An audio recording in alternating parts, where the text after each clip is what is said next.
જય કિસાન ખેડૂત મિત્રો સૂર્યોદય પ્રાકૃતિક ફાર્મ વિજયરમાં જેમણે ઉનાળુ પિયત કરેલું છે પ્રાકૃતિક ખેતીમાં એ ખેડૂતો અને નથી જે પ્રાકૃતિક કરતા એ ખેડૂતો બધા માટે ખાસ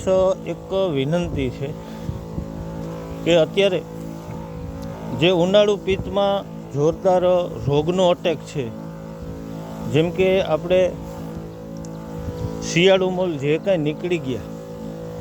એને ઘણા બધા ખેડૂતોએ તો પરાળ સીધી જમીનમાં દાબી દીધી, ઘણા બધા ખેડૂત મિત્રોએ સળગાવી નાખ્યા અને એરંડા કે કપાસ કે જે પડા ખાલી થયા એના જે ઉડતા રોગ છે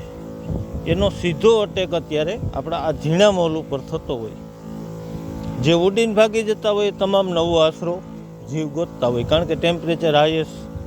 હજી ગયું નથી પણ એને તડકો સહન ન થતો હોય. શિયાળાના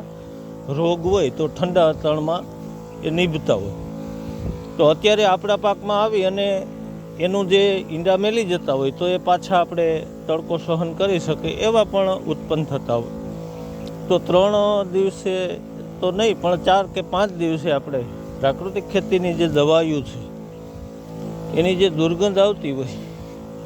અને ચીકાશ રહેતો હોય તો આપણે આપણા ઝીણા પાકને અત્યારે જે આપણે પાણીની ખેંચ આપી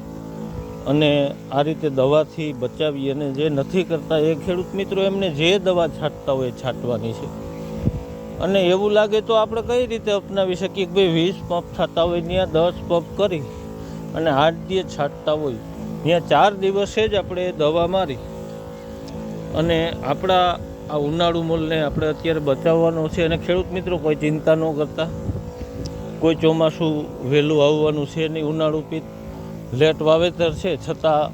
કમ્પ્લીટ બધા ખેડૂતોને હાથમાં આવી જાય એવી આશા સાથે બધાને જાજાથી જય હિન્દ, જય કિસાન.